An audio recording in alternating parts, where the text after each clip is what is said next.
Hello students, बाल मंदिर बाड़मेर के इस यूट्यूब चैनल पर आप सबका हार्दिक स्वागत है। आज इस वीडियो में हम बात करेंगे कॉल बाय रेफरेंस और रिटर्न बाय रेफरेंस की। चलो शुरू करते हैं कॉल बाय रेफरेंस से।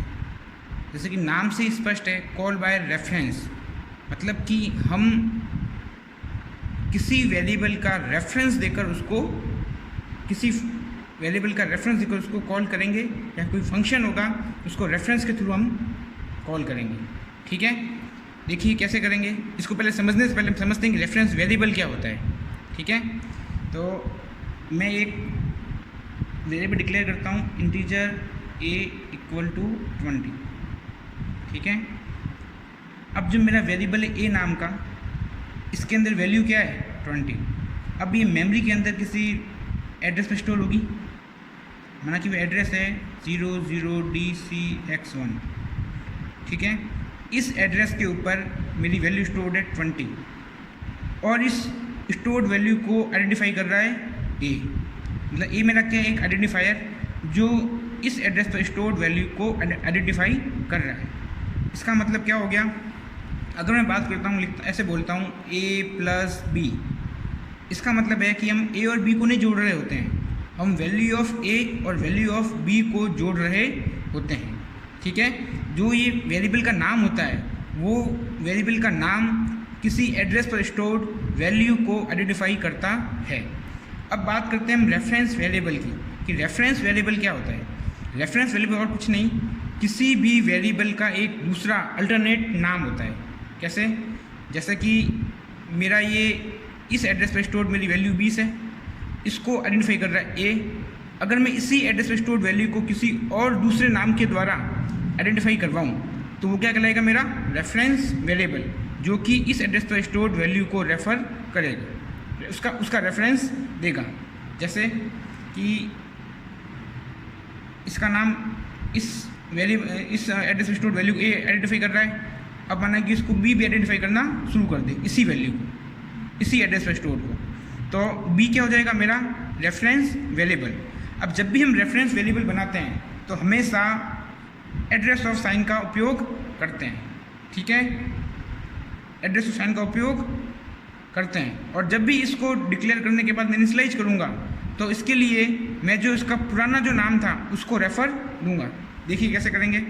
जैसे कि मेरा एक वेरिएबल है इंटीजर a = 20। अब मुझे इस a को अल्टरनेट नाम देना है, तो मैं इसके लिए क्या करूँगा, एक बनाऊँगा रेफरेंस वेरिएबल, जिसके लिए मैं यूज़ लेता हूँ एड्रेस ऑफ साइन का। लिखा मैंने इंटीजर एड्रेस ऑफ, जैसे नाम दे रहा हूँ b, एड्रेस ऑफ b। ठीक है, ये मैंने एक रेफरेंस वेरिएबल को डिक्लेयर कर दिया है। अब रेफरेंस वेरिएबल जब भी डिक्लेयर करते हैं साथ में इसको इनिशियलाइज भी करना होता है। इनिशियलाइज कैसे करूँगा, मैं a के नाम के साथ = a। मतलब क्या हो गया, अब जो मेरा a जो आइडेंटिफायर है, जो इस एड्रेस पर स्टोर्ड वैल्यू को आइडेंटिफाई कर रहा है, उसको एक रेफरेंस मिल गया है b का। अब जो हमारा b है, ये भी इसी एड्रेस पर स्टोर्ड वैल्यू को आइडेंटिफाई करेगा, तो इसको हम बोलते हैं रेफरेंस वेरिएबल। अगर मैं इसको वाइज प्रिंट कराऊँ a की वैल्यू को, मैंने प्रिंट कराया cout a =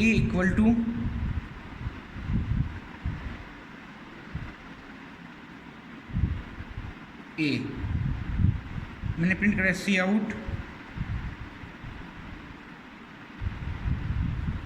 b = b। अब इन दोनों ही केस के अंदर हमारा आउटपुट क्या आएगा, 20 और 20, क्योंकि a और b दोनों ही हमारे इस एड्रेस पर स्टोर्ड वैल्यू को रेफ़र कर रहे हैं, उसको आइडेंटिफाई कर रहे हैं। ठीक है, इसी प्रकार का मैं एड्रेस प्रिंट करवाता हूँ, मैंने प्रिंट करवाया मैंने cout एड्रेस ऑफ, दिया मैंने a, तो एड्रेस क्या प्रिंट होगा मेरा OODCX1। इसी प्रकार b से कराऊंगा मैं एड्रेस ऑफ b, तब भी मेरा क्या प्रिंट होगा OODCX1। मतलब कि जो मेरा b जो है, ये मेरा एक रेफरेंस वेरिएबल है जो इसी चीज़ को रेफ़र कर रहा है। ओके, आई होप आपको रेफरेंस वेरिएबल समझ में आया होगा। अब हम बात करते हैं कॉल बाय रेफरेंस की। ये कॉल बाय रेफरेंस क्या होता है कि किस तरीके से हम रेफरेंस के द्वारा किसी फंक्शंस को कॉल कर सकते हैं। देखिए मैं यहाँ पे एक सिंपल सा एक प्रोग्राम बनाता हूँ छोटा सा, जिसमें आपको बताऊँगा कि मैं किस प्रकार से कॉल बाय रेफरेंस का यूज़ किया जाता है। मैं एक बता दूँ, फंक्शन को कॉल करने के 3 तरीके होते हैं। एक होता है call by value, call by value जिसके द्वारा हम वैल्यू को पास करके फंक्शन कॉल करते हैं। एक होता है कॉल बाय एड्रेस, आपने पॉइंटर्स का यूज़ करके उसको कॉल किया होगा, जिसमें हम एड्रेस को पास करते हैं, वो होता है कॉल बाय एड्रेस। एक होता है कॉल बाय रेफरेंस, जिसके बारे में हम अभी पढ़ने वाले हैं। इसका मतलब क्या होता है, हम रेफरेंस पास करते हैं। ओके, देखिए एक छोटा सा प्रोग्राम बना रहा हूँ मैं, has include IO stream dot H. याद रखना है कॉल बैक रेफरेंस का कंसेप्ट जो होता है C++ में होता है, ये C में नहीं होता। Has include conio dot H. अब मैं एक फंक्शन डिक्लेयर कर रहा हूँ, जैसे कि मैं फंक्शन बताऊँ void swap का, void swap। अब यहाँ पर जो मैं कॉल बाय रेफरेंस है, तो यहाँ पर जो मैं पास करूँगा वो कौन कैसे कैसे वेरिएबल होंगे, रेफरेंस वेरिएबल होंगे।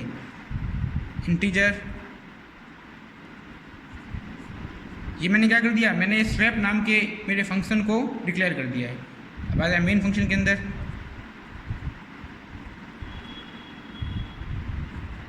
यहाँ पर मैंने 2 वेरिएबल लिए, इंटीजर x, y। इन दोनों की वैल्यू ले रहा हूँ यूजर से, मैं लिखा cout enter the value of x and y, cin. दोनों वैल्यू एक साथ ले लेता हूँ मैं, x और y। ये दोनों वैल्यू x और y की वैल्यू किससे ले ली मैंने, यूजर से। ओके, अब यूजर से लेने के बाद जैसे कि मैं प्रोग्राम बता रहा हूँ स्वैप का, तो बिफोर स्वैपिंग वैल्यूज क्या होगी उसको प्रिंट करवा लेते हैं। Cout before swapping, cout x equal to x, cout y equal to y। हमने स्वैपिंग करने से पहले इसकी वैल्यूज़ को प्रिंट करवा लिया। अब हम कॉल करेंगे इस फंक्शन को, स्वैप x, y। ठीक है, यहाँ पर मैंने क्या x और y सिंपल पास कर दिए। अब आफ्टर स्वैपिंग सी आउट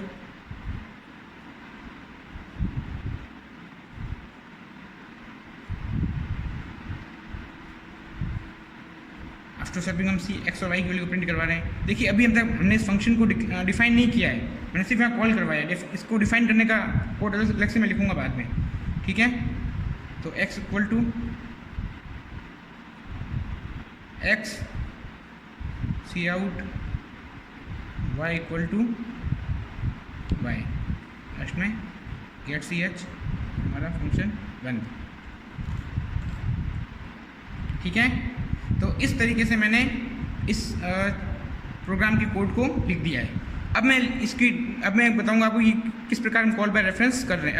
अब मैं लिखता हूँ इस स्वैप नाम के फंक्शन के कोड को। हमारा फंक्शन क्या था, void swap।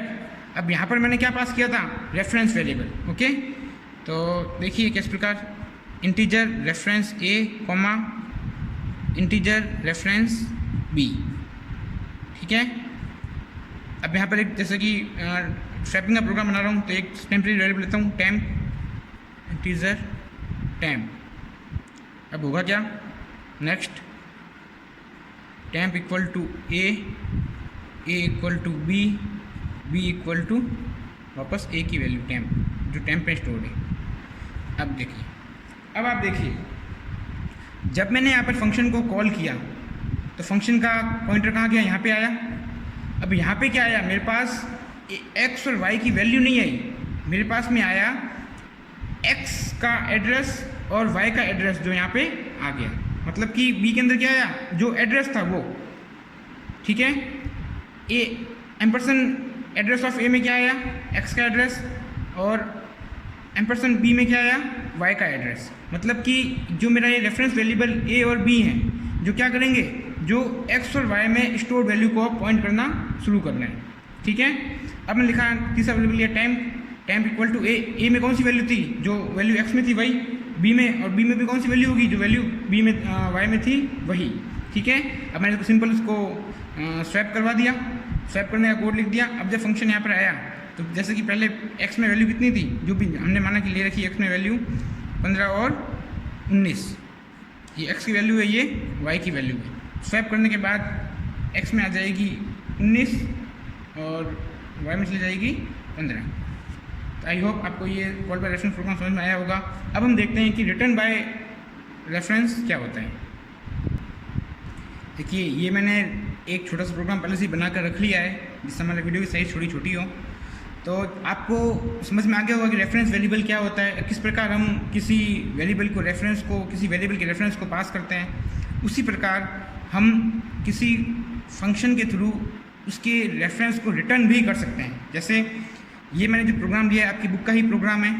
इस प्रोग्राम में क्या हो रहा है कि x में वैल्यू है 6, y में वैल्यू है 9। ओके, तो सबसे पहले हम यहाँ देख लेते हैं यहाँ क्या हो रहा है। यहाँ हमारा एक हमने रेफरेंस वेरिएबल पास किया a और b, और जो फंक्शन का रिटर्न टाइप है वो भी कैसा है, रेफरेंस टाइप है। मतलब कि यहाँ पर आ क्या रहा है, यहाँ पर जो हमारा x का एड्रेस और y का एड्रेस यहाँ पे आ रहा है, और जब बाद में जब फंक्शन रिटर्न करेगा तो उसका एड्रेस रिटर्न करेगा। क्या करेगा, उसका एड्रेस रिटर्न करेगा। जैसे कि हमने लिखा a लेस देन b, तो a किसको पॉइंट कर रहा है, x को, b किसको पॉइंट कर रहा है, y को। तो मतलब x लेस देन y जो भी होगा, अगर ये कंडीशन ट्रू होती है तो हमारा रिटर्न हो जाएगा a जो पॉइंट कर रहा है x को, तो एक्चुअली रिटर्न क्या होगा, x। एल्स रिटर्न b, जो b किसको पॉइंट कर रहा है, y को, तो रिटर्न क्या होगा, y। अब यहाँ पर x और y रिटर्न नहीं होंगे, उनका क्या रिटर्न होगा, एड्रेस, क्योंकि ये क्या है, रिटर्न बाय एड्रेस। आगे लगाया वेम्पर से कैसा आप देख सकते हो। मतलब कि जो हमारा फंक्शन है, ये जो भी फंक्शन रिटर्न करेगा हमारा, चाहे a करे चाहे b करे, a पॉइंट कर रहा है x को, b पॉइंट कर रहा है y को, तो उनका एड्रेस रिटर्न करेगा। एड्रेस, अब जब ये रेफरेंस वेरिएबल है तो इनके सबके एड्रेस सेम ही होंगे, तो वो एड्रेस रिटर्न करेगा। ठीक है, अब आते हैं यहाँ पे। अब यहाँ पर जब मैंने देखो ये यहाँ पर जो मैंने ये फंक्शन है इसको लोकल डिक्लेयर किया है। आप चाहो तो यहाँ पे ग्लोबल भी डिक्लेयर कर सकते हो, ग्लोबल भी डिक्लेयर कर सकते हो और लोकल भी डिक्लेयर कर सकते हो। तो x की वैल्यू 6 है, y की वैल्यू 9 है। ओके, अब यहाँ पर मैंने फंक्शन को लोकल डिक्लेयर कर दिया है। अब यहाँ पर मैंने फंक्शन को कॉल करवाया है। अब इस फंक्शन ने जो भी एड्रेस रिटर्न किया है, चाहे x का एड्रेस रिटर्न किया हो चाहे y का एड्रेस रिटर्न किया हो, उस जो एड्रेस रिटर्न किया है उस पर वैल्यू चलेगी मेरी -1। मतलब कि माना कि अगर x की मेरा एड्रेस था 100 और y का मेरा एड्रेस था 200। ठीक है, अब x में शुरू में वैल्यू थी 6, बाद में थी 9।